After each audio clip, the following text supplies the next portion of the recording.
आज हम लोग स्टैटिस्टिक्स से रिलेटेड क्वेश्चंस जो क्लास 10th में अक्सर पूछे जाते हैं।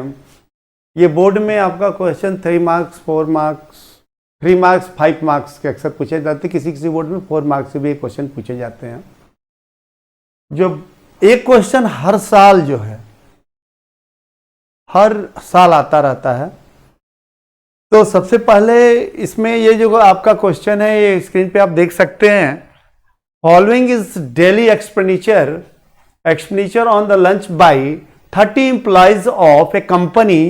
Daily expenditure is given here and here number of employees are given.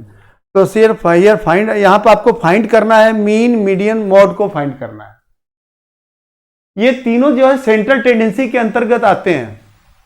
Central tendency के अंतर्गत एक बार ऑब्जेक्टिव में क्वेश्चन पूछा गया था कि सेंट्रल टेंडेंसी के अंतर्गत कौन सा टर्म आता है। तो उसमें ये तीनों ऑप्शन दिए गए थे, तो तीनों टर्म आते हैं। तो उसमें क्वेश्चन इस तरह का था कि कौन सा which terms is not related to the centre of tendency.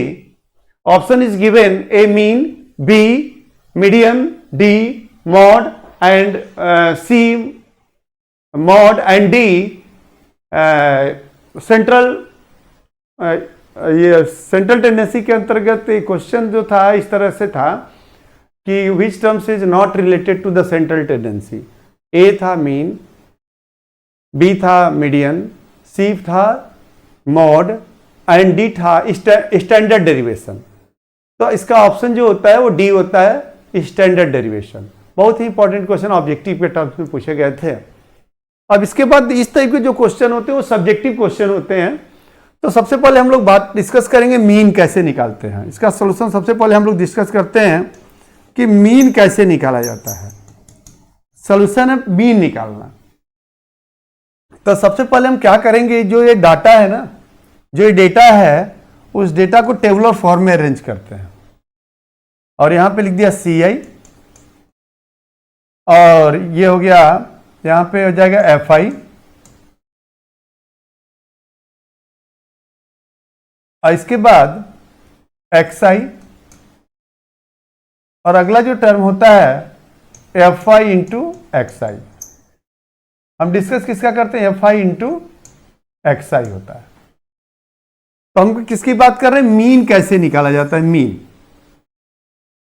Mean को निकालना कैसे निकालते हैं उसको, जैसे डायरेक्ट मेथड है। इसके 3 मेथड होते हैं। एक डायरेक्ट मेथड होता है, एक जो एज्यूम्ड मीन मेथड होता है और तीसरा जो होता है स्टेप डेरिवेशन मेथड होता है। लेकिन मैं डायरेक्ट मेथड से ही आपको बताता हूं, बहुत ही सिंपल है। तो क्लास इंटरवल है 100 से 120, 100 to 120, 120 to 140, 140 to 160, 160 to 180, 180 to 200। Frequency 8 3 8 6 5 ये फ्रीक्वेंसी है। तो नंबर ऑफ एम्प्लॉयज कितने थे, इसको ऐड करेंगे तो 30 होना चाहिए। 16 19 और 6 25 में 5 को ऐड कर दिया तो ये आ गया सिग्मा FI। इसको सिग्मा ऐसे लिखते हैं, सिग्मा FI, सिग्मा समेशन जिसको बोलते हैं। इसका मतलब होता है सम। सबको ऐड कर दिया तो क्या हो गया आपका 30 हो गया। अब हम क्या करते हैं, XI निकालते हैं। XI जो निकालने का XI मतलब होता है मिड वैल्यू। तो मिड वैल्यू में क्या करते हैं कि अपर लिमिट और लोअर लिमिट को ऐड करके 2 से डिवाइड करना होता है। तो ये इसका अपर, ये जो है अपर लिमिट है और ये इसका लोअर लिमिट है। Lower limit plus upper limit by 2। तो 100 प्लस 120 को ऐड करेंगे तो क्या होगा, 210 होगा। 210 को 2 से डिवाइड, 100 और 120 को ऐड करेंगे तो क्या होगा, 220 होगा। और उसको 2 से जब डिवाइड करेंगे तो ये कितना हो गया, ये हो गया 200। 2 से जब इसको डिवाइड करेंगे, जैसे इसको हमने ऐड कर दिया, देखो कैसे इसको करते हैं। तो 100 ये प्लस 120 बाई 2, इसको ऐड कर दिए तो कितना आया 220 हो गया, इसको 2 से डिवाइड कर दिया तो ये क्या हो गया 110। 110 तो यहाँ पे जो होगा वो क्या होगा 100, यहाँ पे जो हुआ ये हो गया 110। अब इसको ऐड करेंगे 260 होगा, 260 को 2 से डिवाइड कर दिया 130, इसको इसमें ऐड कर दिया और 2 से डिवाइड कर दो, ये 300 को 2 से डिवाइड करेंगे 150, उसी सेम इसको ऐड करके 2 से डिवाइड कर दिया 170 और इसको इसमें ऐड कर दिया 2 से डिवाइड कर देंगे तो क्या होगा, अब इसको इसमें ऐड करेंगे तो 380 होगा, 2 से डिवाइड कर दिया 190।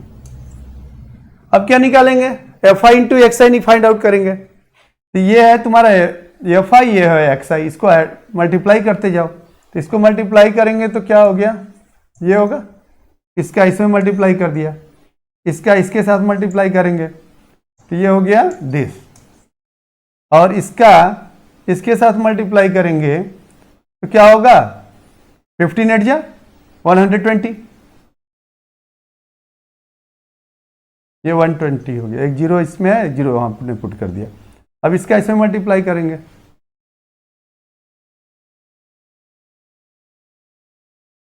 इसका इसमें मल्टीप्लाई, ये हो गया,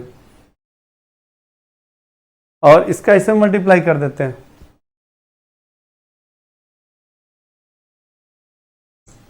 ये आ गया।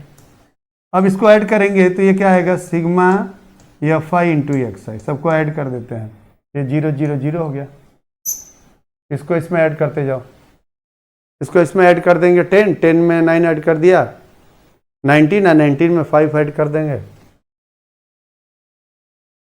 24, 2 कैरी हो गया, इसको इसमें ऐड कर देंगे 11, 12, 13, 13 और 9, 39 हो जाएगा कितना, 39 22, और 22 में कैरी कितना था, कैरी आपका था, कैरी जो आया था वो कितना था 2 था, तो कितना आया था 2 इसमें ऐड कर दीजिए, इसमें इसको ऐड कर दें 10, 10 में 3 ऐड कर दिया 13, और 13 में 9 ऐड कर देंगे 22, और 22 और उधर कितना कैरी था 2 था, तो 22 में 2 ऐड कर देंगे 24, 4 कैरी हो गया 2। अब इसको ऐड कर देते हैं, तो इसमें ऐड कर देंगे कितना 2, और 2 में 2 ऐड कर दिया 4, फिर से इसको देख लिया जाए 0 0 0, इसको इसमें ऐड कर देंगे 17, 17 में 2 ऐड कर देंगे 19, 19 में 5 ऐड कर दिया 24, कैरी हुआ 2, 8 to 10 13, 14 15, और 15 और 9 24, 59 24, 4 राइट कर दिया, कैरी हुआ 2, फिर इसको ऐड कर दिया तो क्या हो गया 2, और 2 में 2 ऐड कर दिया तो कितना हो गया, कितना हुआ 2 में 2 ऐड कर दिया 4 हो गया। अब हम क्या हमको निकालना क्या है, पहले क्या इसको निकालना है, पहले मीन निकालना है। तो मीन का जो फार्मूला होता है बेटा, mean is equal to, mean को किससे लिखते हैं, एक्स बार से डिनोट किया जाता है, sigma F I into X I upon sigma F आई। तो ये कितना है 4440 अपॉन 30, इसे इसको काट दिया, 3 से इसको डिवाइड कर दो, 3 से इसको डिवाइड कर दो, कितना आएगा